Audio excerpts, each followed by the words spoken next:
Jonathan Brown is the Alwaleed bin Talal Chair of Islamic Civilization in the School of Foreign Service at Georgetown University. He is also the director of the Alwaleed bin Talal Center for Muslim Christian Understanding. Brown's most recent book is Misquoting Muhammad, The Challenges and Choices of Interpreting the Prophet's Legacy, of 2014. Other prominent publications include Muhammad, A Very Short Introduction, and Hadith, Muhammad's Legacy in the Medieval and Modern World.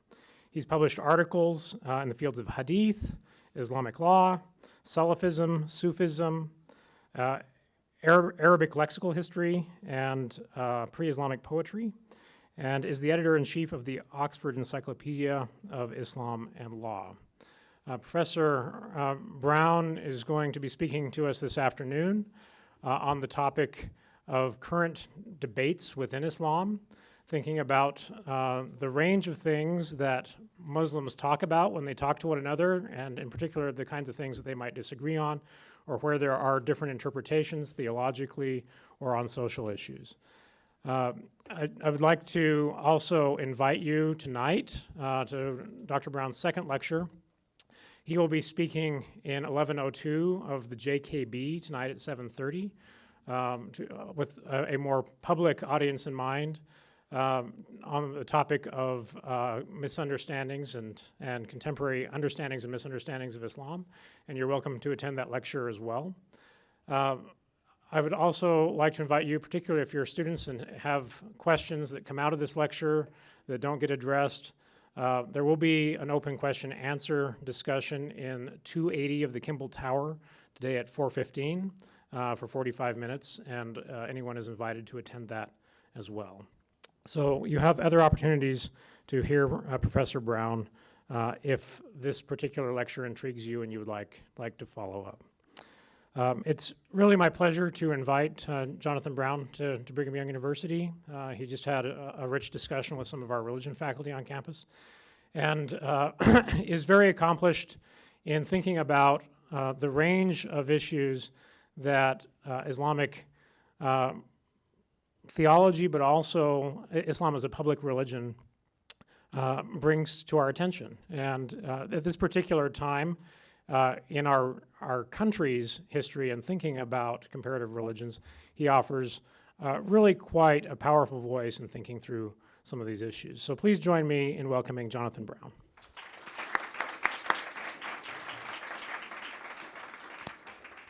And I'm just going to mention that we are going to go until 2:30 today.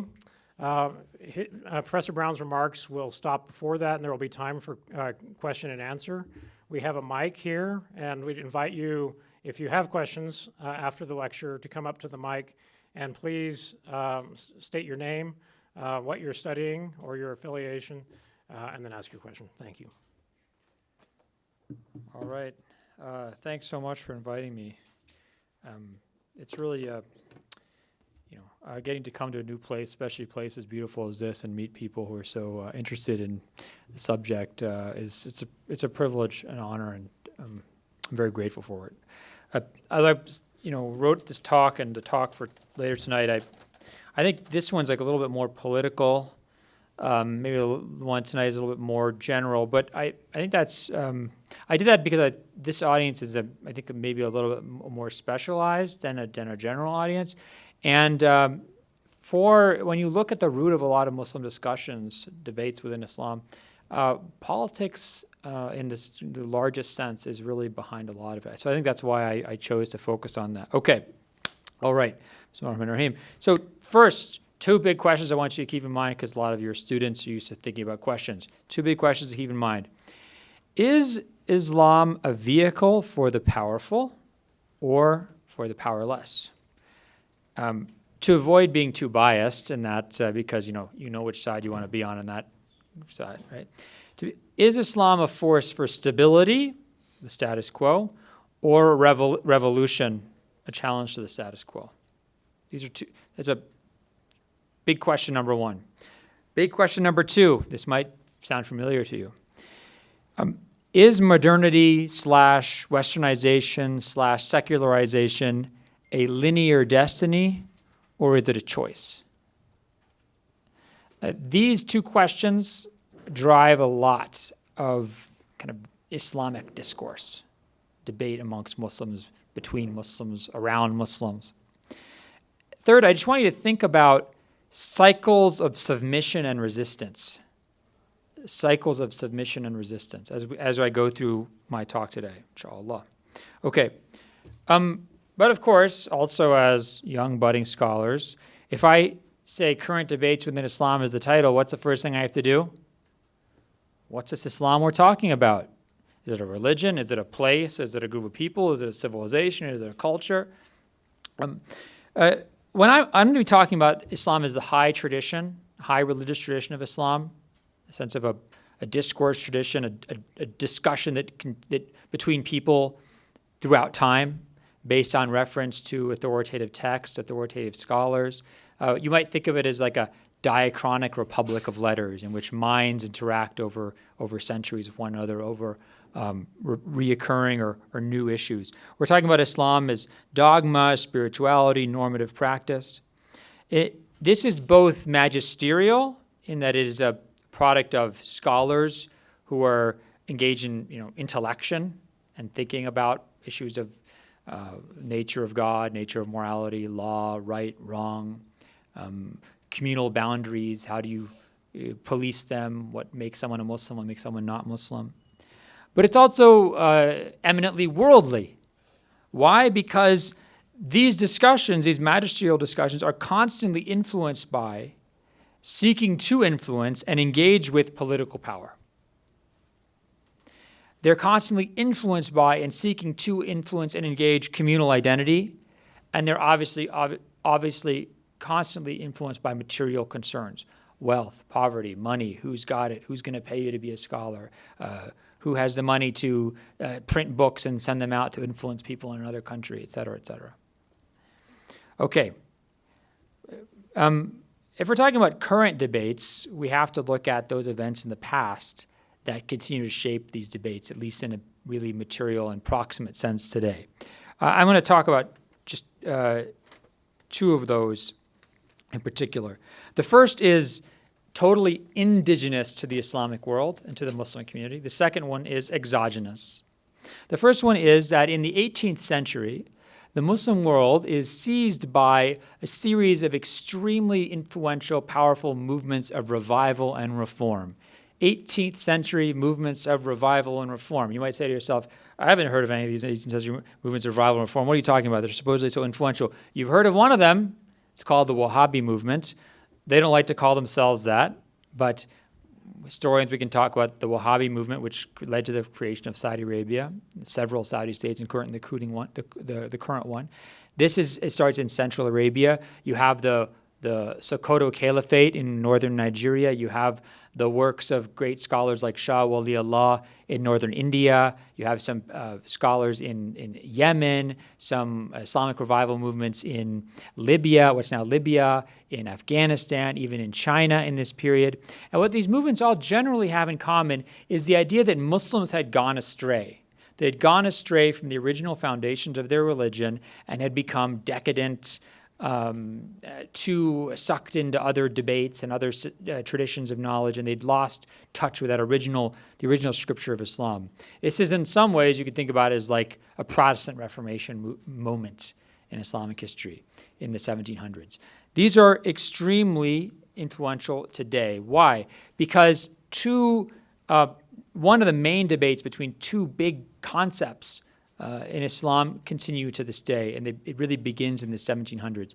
And it's the debate between whether or not Muslims should understand their religion by going back to the original scripture, the Quran, and the precedent of the Prophet Muhammad, or whether they can reliably follow those traditions.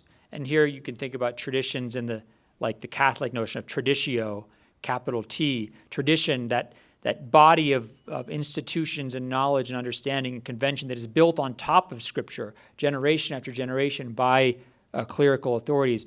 So do Muslims go back to the original foundation Scripture, or is it legitimate to follow this tradition with a capital T?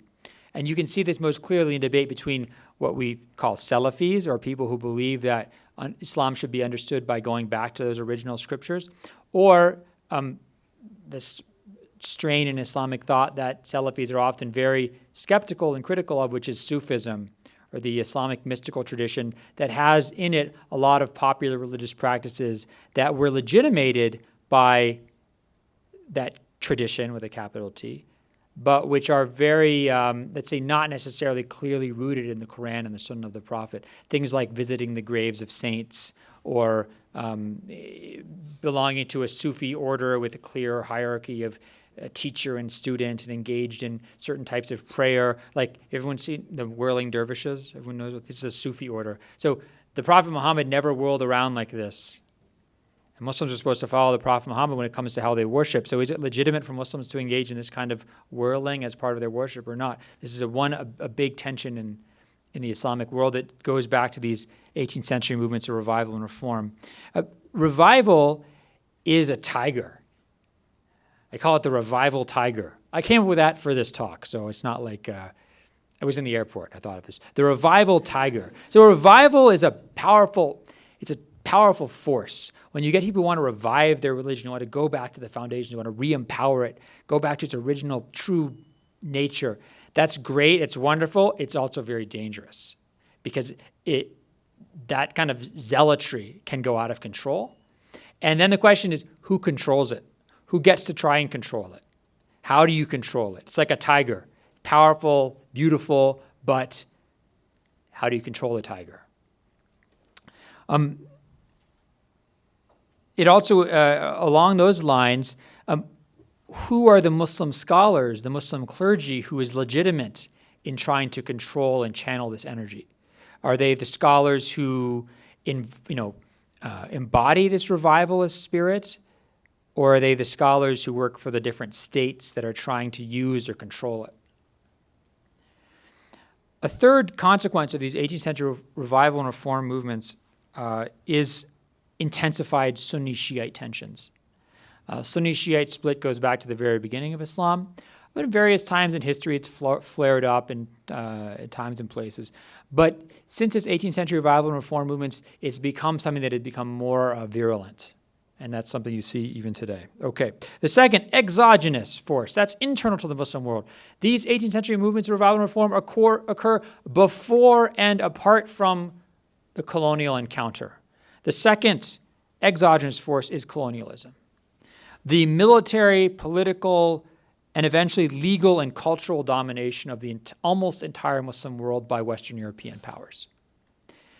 First, sometimes directly, indirectly, then directly, then indirectly again through multilateral organizations, through neoliberal economic regimes, through the globalization of Western culture. This is extremely important because it leads to the tension over whether or not Muslims are being authentically Muslim or not. When they drink Coca-Cola, when they wear a tie, when they come and study in BYU, when they follow a law code in their native country that isn't based on the Quran and the Sunnah. Are they really being Muslims or not? A couple of major consequences. The first is Islamism. Islamism is not a dirty word, I don't think. Okay. Islamism means Muslims who see Islam, their religion, that main unifying idiom of their society prior to the colonial encounter.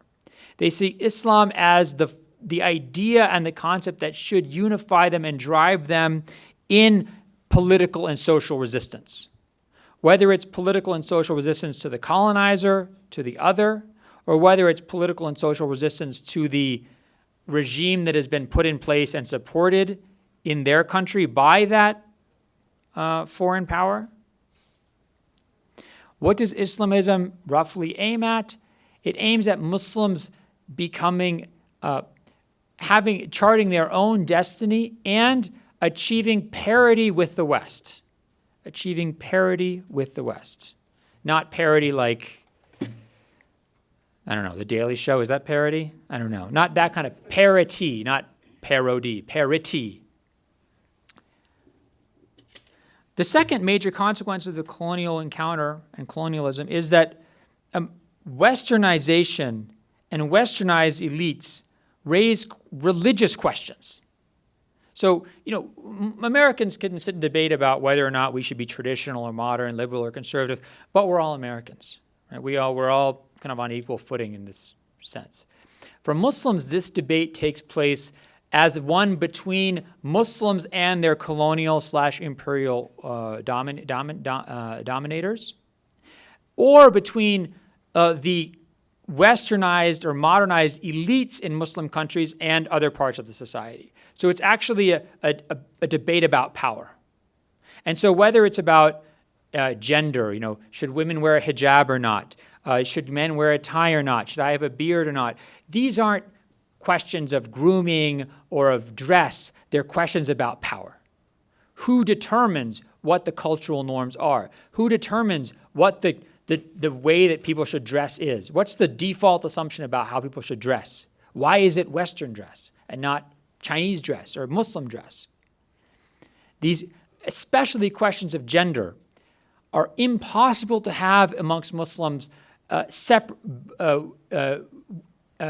impossible to have separated from questions of power. Because just as it's constantly a debate over whether or not we Muslims are choosing our destiny and being authentic Muslims, or whether we're parroting and imitating the Western overlords, it's also about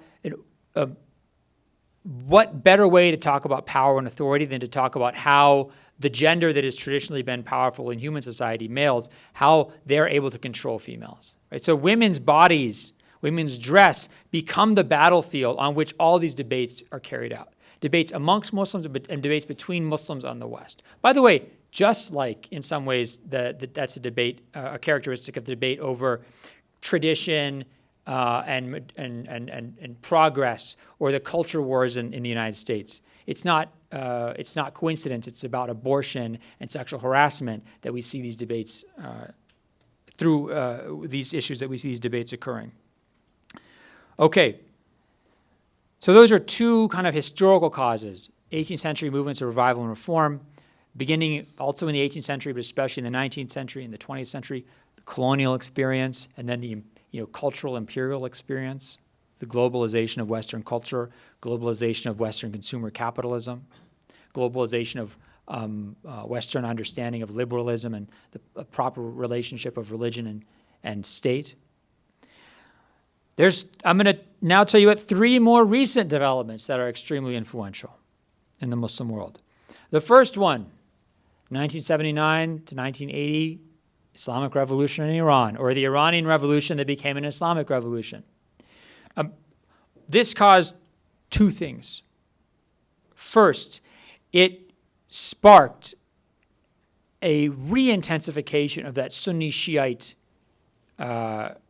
conflict that I mentioned had been also re-intensified by the 18th century movements of revival and reform. Because when the Iranian Revolution becomes an Islamic revolution, Iran becomes a challenge to Saudi Arabia's claim to religious leadership in the Muslim world.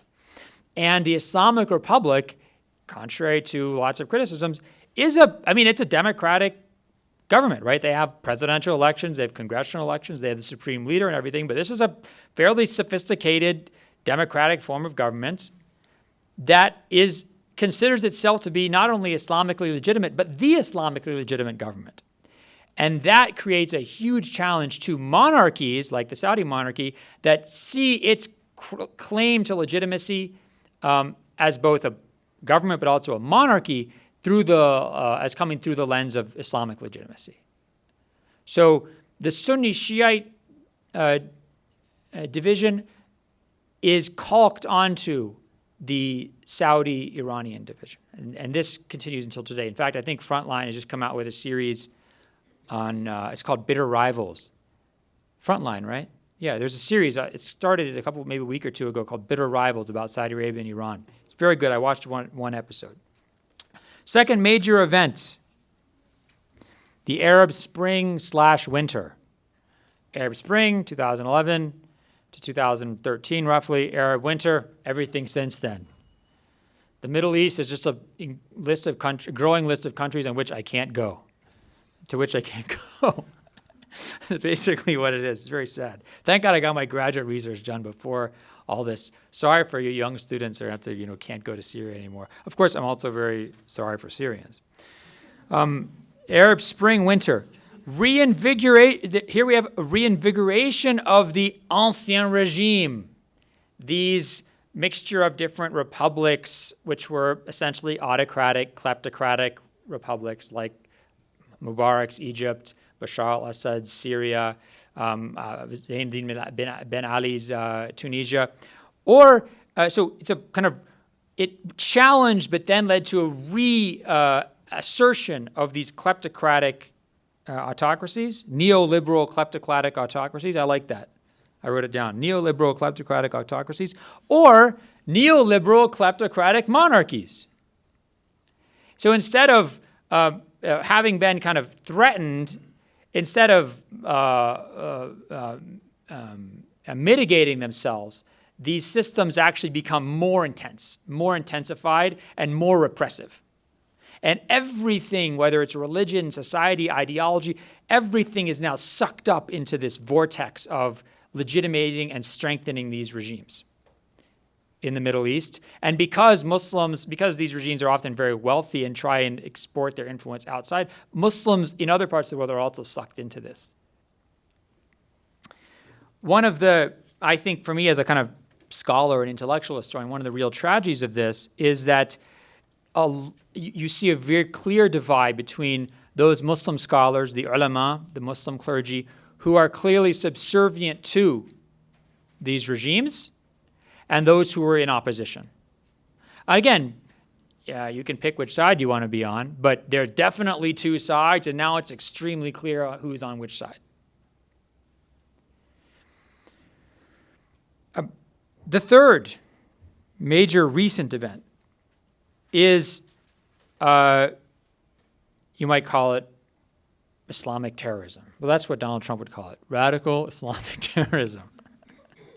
Sorry, that was a bad Donald Trump impersonation, but I won't even try and do a good one.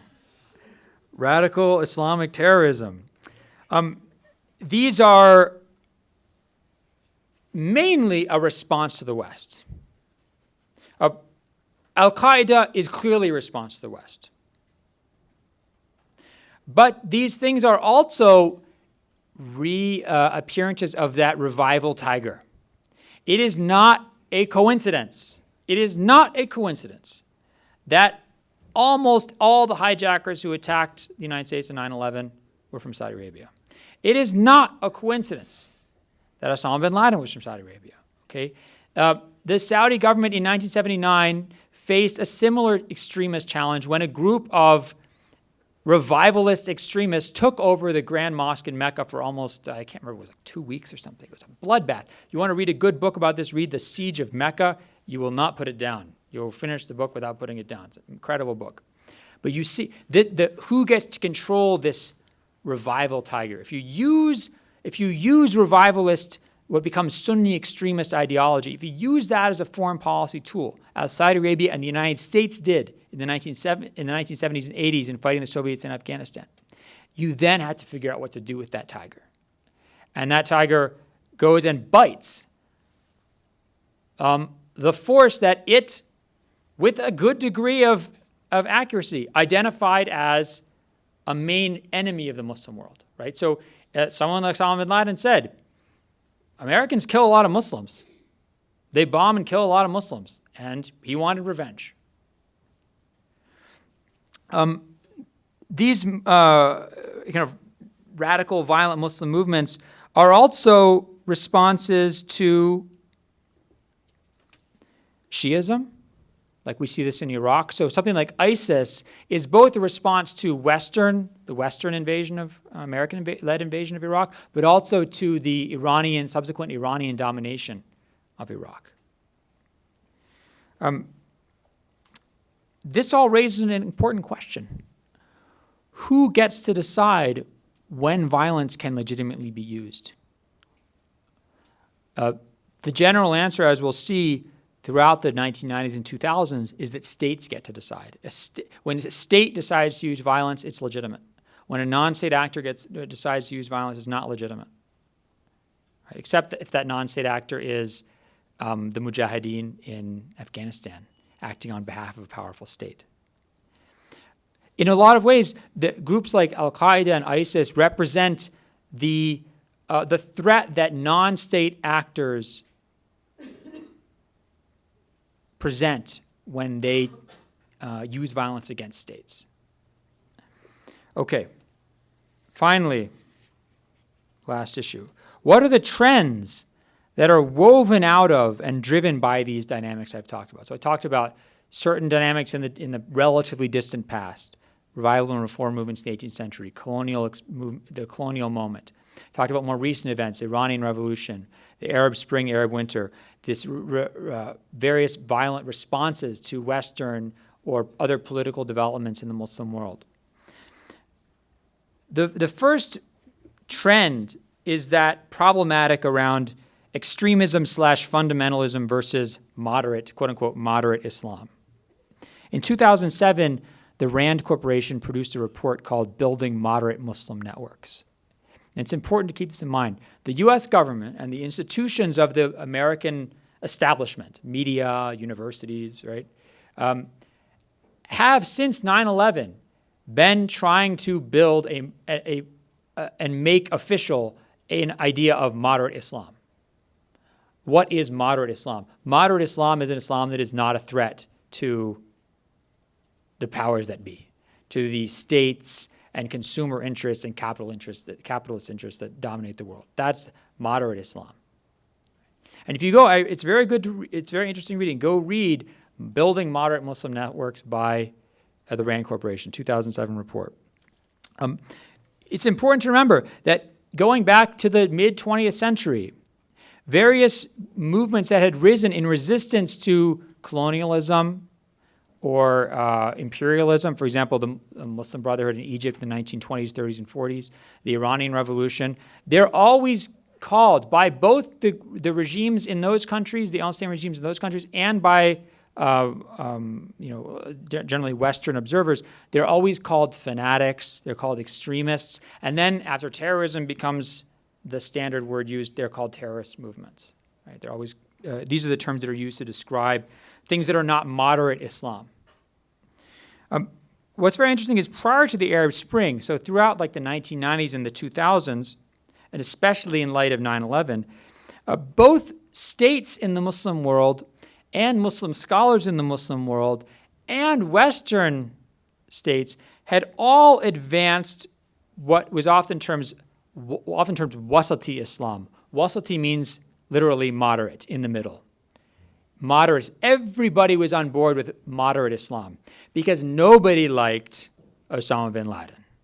And nobody thought that what Al-Qaeda did on 9/11 was a good thing. Whether you're an Egyptian guy walking in the street who might think America's awful, who might think that you hate the colonial overlord and you're awful Hosni Mubarak president and all these other guys, but you still don't think it's okay to go and kill 3,000 innocent people. Right? So everybody was on board supporting this moderate Islam, an Islam that left violence up to the state, an Islam that said that Muslims could thrive and should support a kind of global consumer capitalist vision of the world.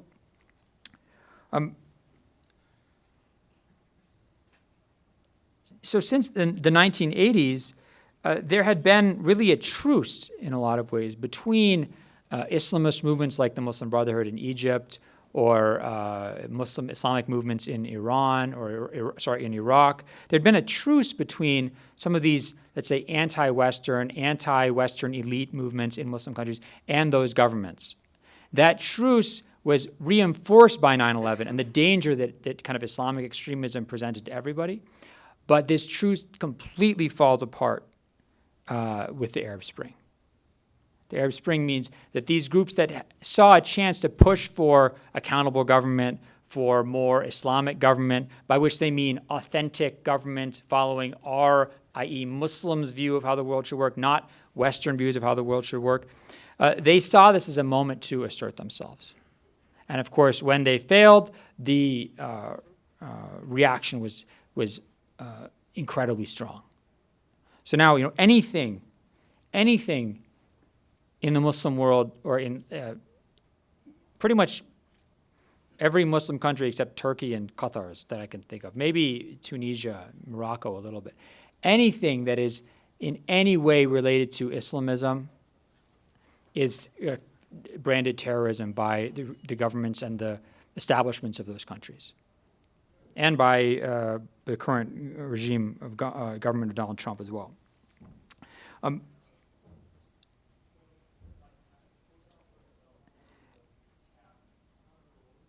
Another kind of manifestation of this extremism is obviously ISIS, which is an example of, as I said, anti-Western violence, but it's also an example of the poison, the sectarian poison that came out of the Saudi Arabia-Iran rivalry.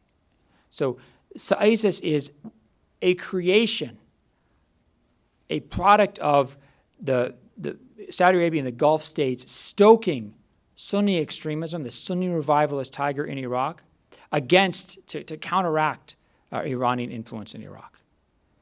And the monstrosity that was ISIS is a product of this.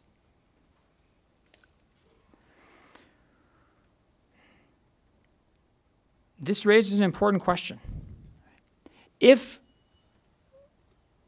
governments like the government of Egypt, the government of UAE, the government of Saudi Arabia, the government of Morocco, the government of Tunisia, the government of Malaysia, right? If these governments consider anything that represents an effort by Muslims to challenge the status quo, to call for more accountable government, if they do so through an Islamically inflected language, so if these governments consider anything that is remotely Islamist, if they consider it to be terrorism, if they consider it to be equals ISIS, how are Muslim societies in the Muslim world supposed to arrive at any kind of coexistence? How are you supposed to have a country where, let's say Egypt, where maybe 20, 30% of the population would agree with some Islamist ideas? How do you have a country where 20 to 30% of the population is considered terrorists by the government? How do you have, we were mentioning this earlier, almost all the major Muslim organizations in the US and Europe were founded in the 1960s, 70s, and 80s by Muslims who came out of these Islamic revival groups like the Muslim Brotherhood. These groups are all now indigenous American and European organizations. They're 100% kosher according to the US government. And if they weren't, they wouldn't exist anymore. But these groups, according to prominent Muslim governments in the Muslim world, are actually all terrorist organizations. How do you have a coexistence in a Muslim society when a significant portion of that society is considered terrorists by the people who hold power? This is a major question. And I'll just end with a last real question that comes up throughout all of this. Who speaks for Islam?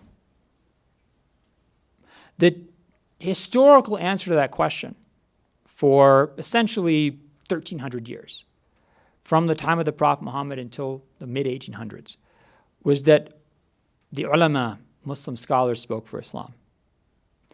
They spoke for Islam because they're the ones who developed Islamic law and dogma. And they spoke for Islam because states were simply not robust enough or powerful enough to really define religion. This is, by the way, true not just in the Muslim world, but in the entire world. Right? Until the advent of modernity, until railroads and telegraphs and bureaucracies and salaries and paper, copy machines and all this stuff, and CCTV, governments had relatively little means to define what religion was, especially across a vast geographic and temporal expanse like the Muslim world. So Muslim scholars who defined what the clergy, the Muslim clergy, the traditional Muslim clergy, they defined what Islam was. They could work for states, they could work against states, but it was their voice that mattered. Since the mid-19th century, both states and lay intellectuals have emerged as other voices.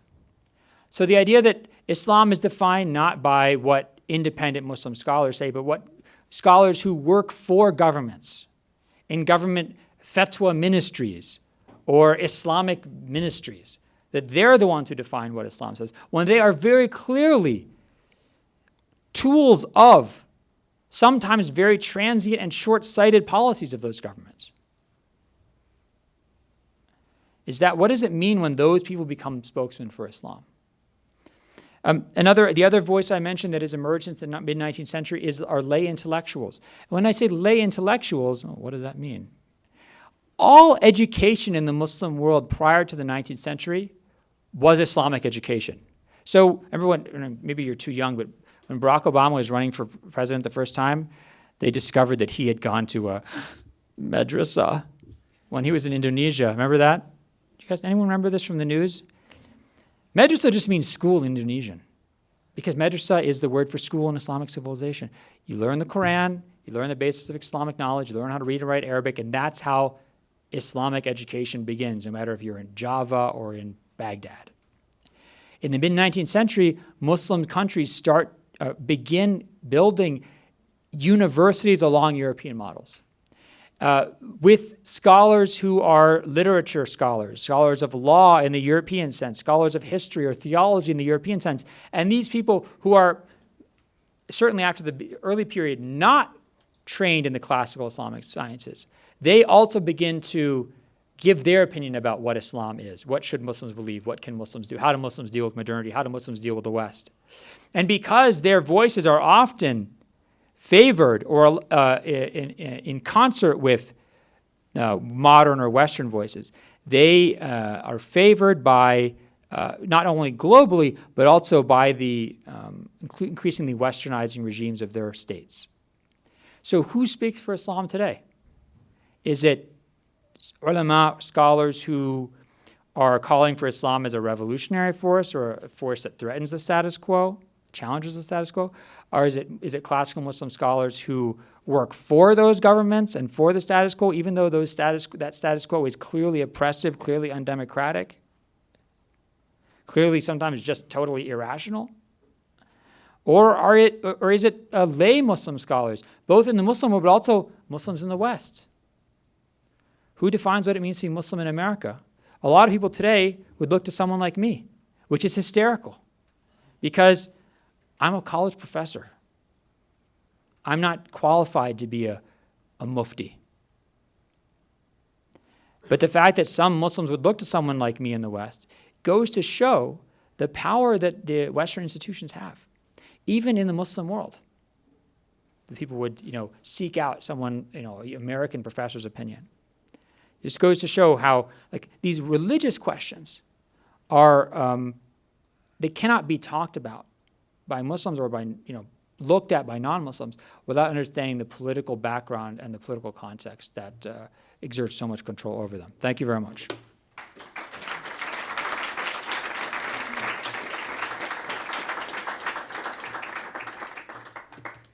Questions, comments, fruit to be thrown? No, I was told that the students here do not take an adversarial posture or something like that. But be adversarial. I'm fine. I'm used to it. Yes?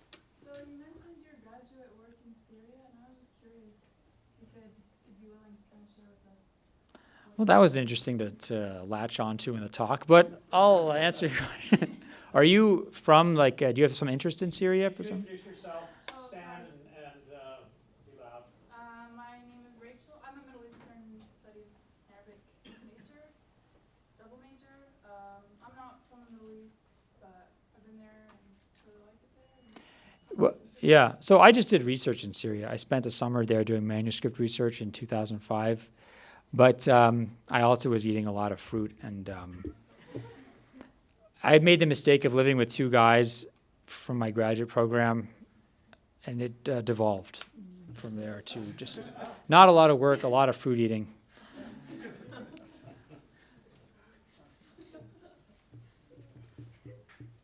And if you'd be willing to come up and use the mic, that will allow us to pick it up. Leave the mic on the side.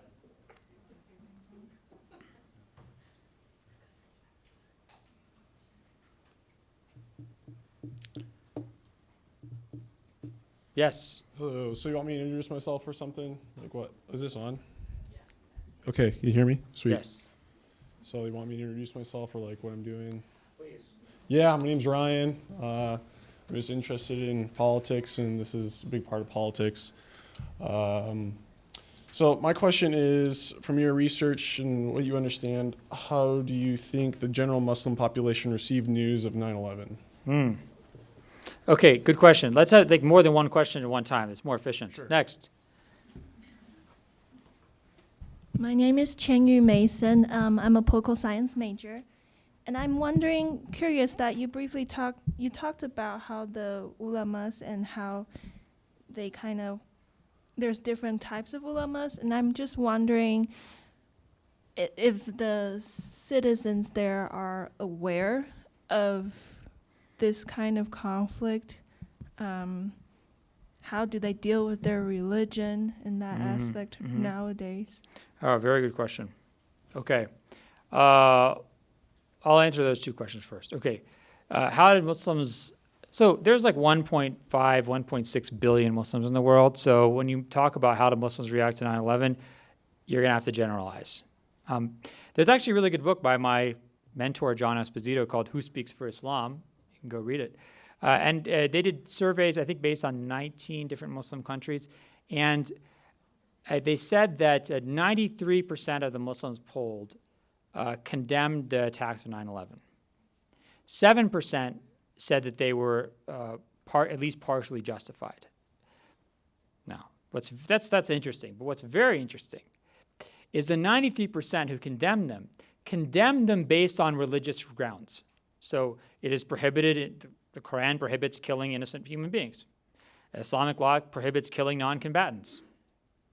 The 7% who said that the attacks of 9/11 were at least partially justified them along political lines. America had it coming. America does all this stuff. My students, I get them to give me, find like weird swag around, swag or swag?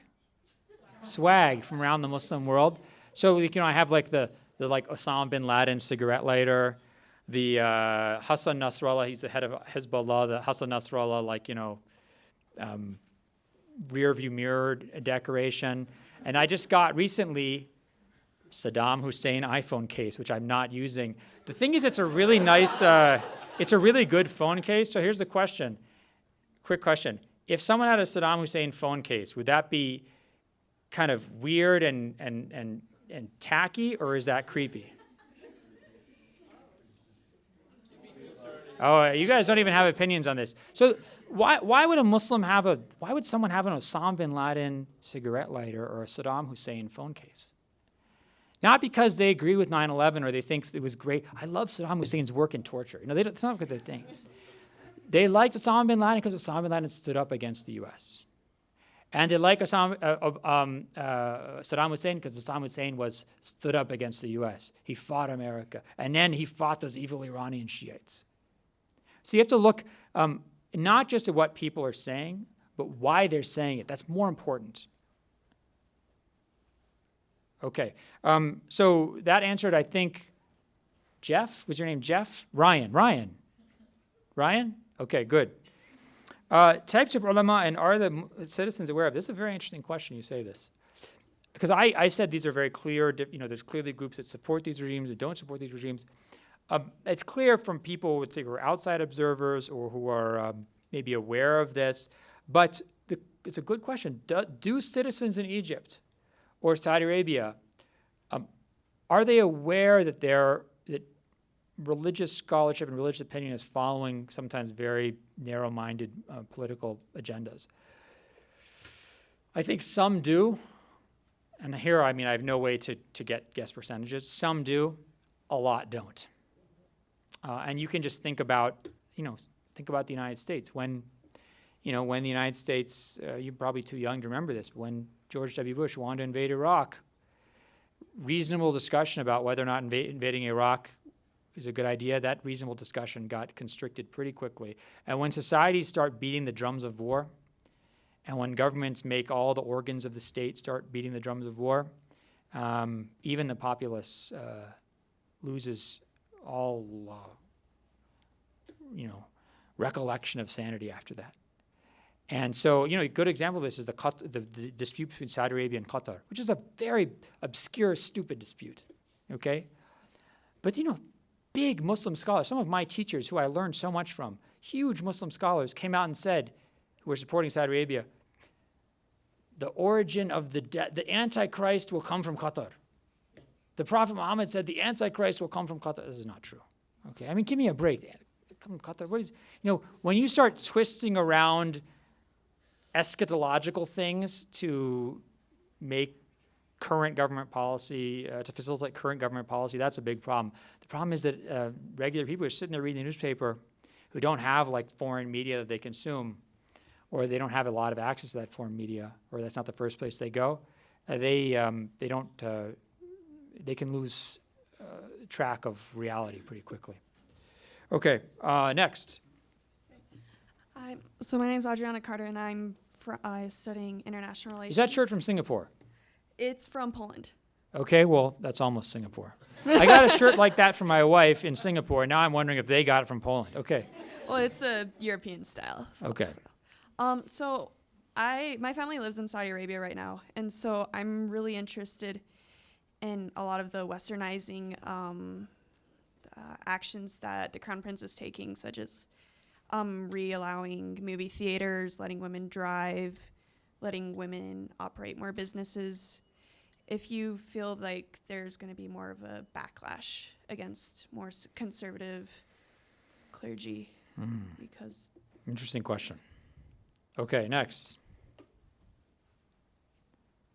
Hi, my name is Hamilton Brotherton. I'm doing just political science, and so my class, we actually read Esposito's talk on who represents Muslims. Who speaks for Islam? Who speaks for Islam, and so my question is, for some of the Muslims not in the Middle East, but kind of in Indochina and the Philippines, how close is their contact with kind of the Middle East? How in line are they with them? And yeah. Okay. So the first question about the Saudi, look, I'll be honest. I'm very. I think a lot of people are super bamboozled by this Mohammed bin Salman reform thing. I mean, letting women drive is not a big deal. I mean, that's not. I don't see why this should be something that impresses people. Re-allowing movie theaters is not a. This is cosmetic. It's cosmetic, and it's designed to impress people who are just constantly used to thinking about the idea that when are Muslims going to get with the program and become like Americans? The real issues, in Saudi Arabia are much deeper than that, and they're not going to be resolved by these superficial reforms, I don't think.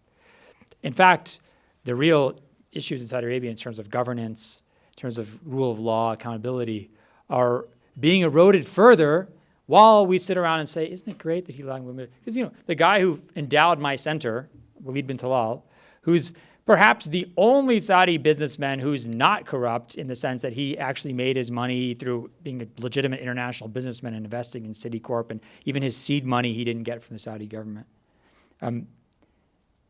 He got imprisoned and tortured. And now he's like a broken man for what? For corruption, so the Saudi government could mulct his money and take it, as it did with the leading members of any number of other successful business families.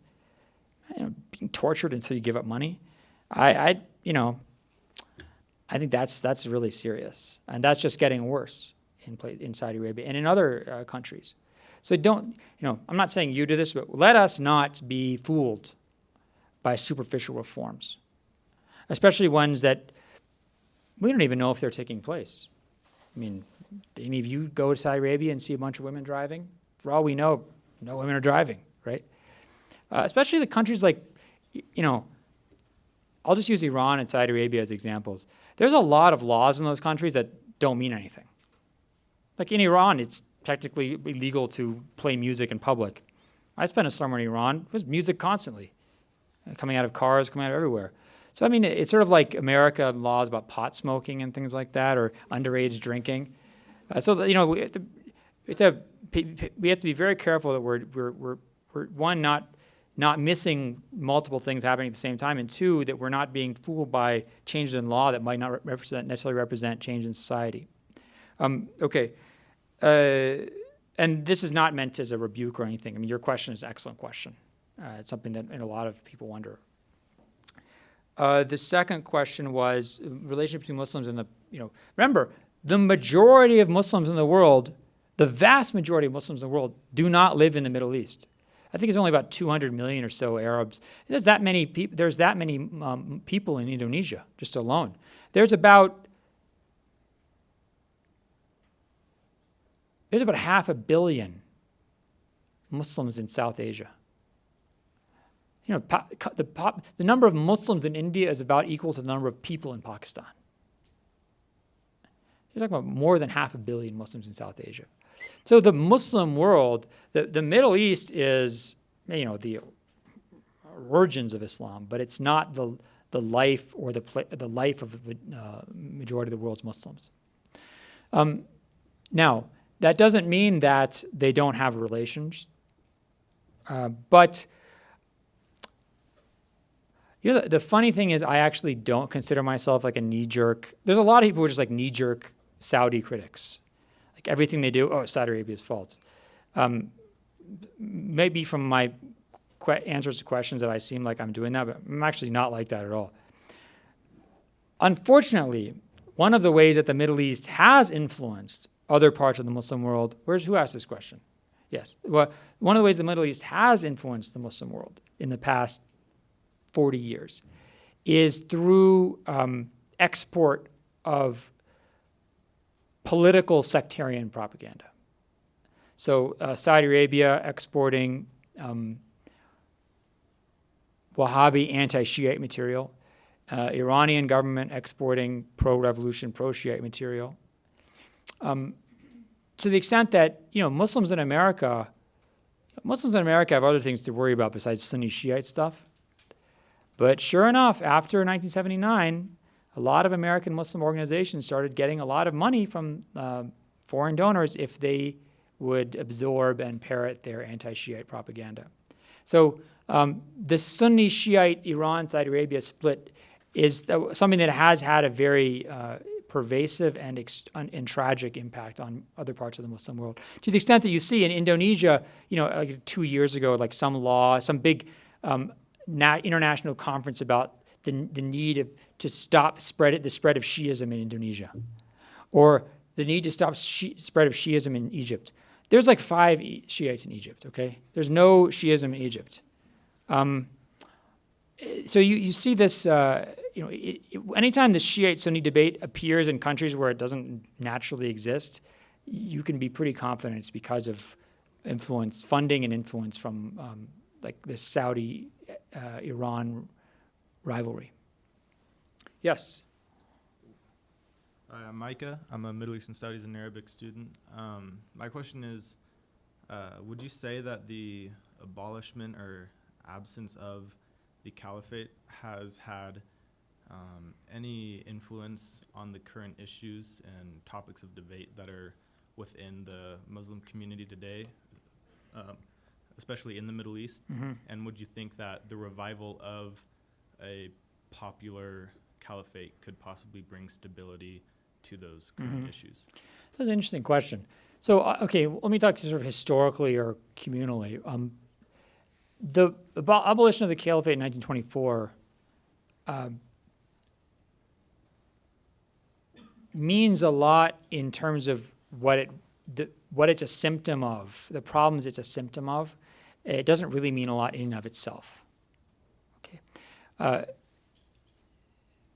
the caliphate is a symbol for Muslim political autonomy, Muslims controlling their own political destiny, and not being under the boot or control of colonial/Western/imperial powers. That's what the caliphate means, right? And to the extent that we think that peoples around the world should be able to choose their destiny, provided that doesn't involve them stepping on someone else's head, right? I don't see a problem with that. And I don't see anything that's objectionable about that. So calls for the caliphate are really, the caliphate is like a symbol or a synecdoche or a metaphor for Muslim autonomy and control of destiny, control of Muslim destiny. Now, it's ironic, right, that the same people, like, for example, the British government, according to the British government, if you believe in the caliphate, this is a sign of Islamic extremism. And you can be, forwarded to like the PREVENT program in which like British law enforcement will start paying attention to you. Okay, so if I come and start saying, I love the caliphate, what are you guys all going to start saying? Got this guy off stage. Who is this guy, right?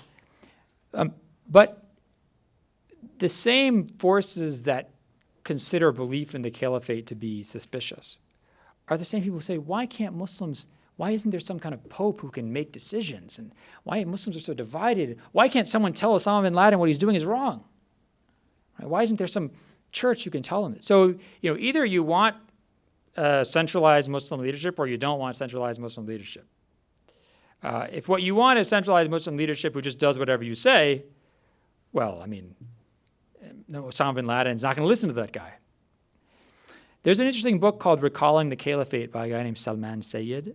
It's a very interesting book. It's a bit wordy, but it's got some excellent ideas in it. One of them is that the caliphate can mean a lot of different things. The caliphate could be like the Catholic Church, where I have a religious figure who's a sort of religious leader of a community, even though he doesn't necessarily have political authority. The caliphate could be a multilateral organization like what already exists, the Islamic Organization of Islamic Conference, the OIC, which is, I think, 54 Muslim states, which has meetings, every couple of years or something. Or it could be like the EU, right? Or it could be one geographical state, which the caliphate hasn't been since, basically the early 800s of the Common Era. So, when we think about what the caliphate could be or should be, we should think about, there's a lot of different options. Some of them a lot less consequential or a lot less threatening to kind of the global status quo than others. Yes? So my name's Ammon Burge. I'm a Middle East Studies and Arabic major. So with that, I know a lot about the Middle East, but I know pretty much nothing about Indonesia.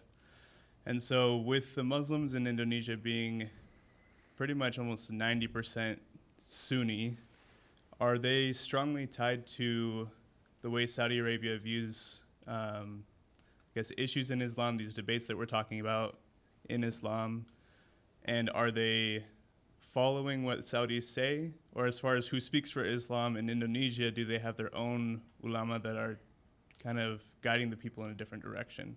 And will there be a big split between those two? So there's a lot of different Muslim organizations, Muslim leadership organizations in Indonesia. There's one called the Muhammadiyah organization, which is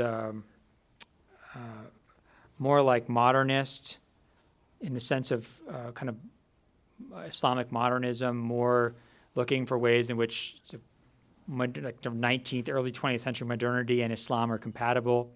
Another major organization is called Nadwat al-Ulama, which is more like traditional Muslims scholarship, less modernist, but more focused on kind of rural, non-intellectual Southeast Asian Islam. So Shafi'i school of law, traditional Sufi practices, deference to the political authorities, to the Indonesian government. And then you have, especially in Central and Eastern Java, groups and Muslim scholarly centers that are more revivalist in the sense that they absorbed more of. They were not created by Saudi Arabia at all, but they absorbed more of that revivalist energy that I mentioned in that sort of 18th century revival and reform. They absorbed more of that impetus. That would have put them in line with, let's say, Saudi Arabia in the 1980s, but doesn't put them in line with Saudi Arabia today. So if you want to find Muslim organizations in, let's say, India, Pakistan, Indonesia, that are depend on funding on Saudi Arabia, then you can be sure those organizations will never advocate violence, ever. Because the Saudi official ulama deny any legitimate violence except things that are okay by the Saudi government. So some of the most pacifist Muslims, scholars you'll ever meet, are Saudi-funded scholars in, let's say, India. Because they believe there's no legitimate violence except that's ordered by the imam, the leader, which for them would be the leader in Saudi Arabia. There's more questions, but I don't know if I'm allowed to keep going. So my suggestion is that we give you a chance to talk to people. We should break now. So please feel free to come up and ask your questions. But if you all could join me in thanking Professor Brown. Thank you very much.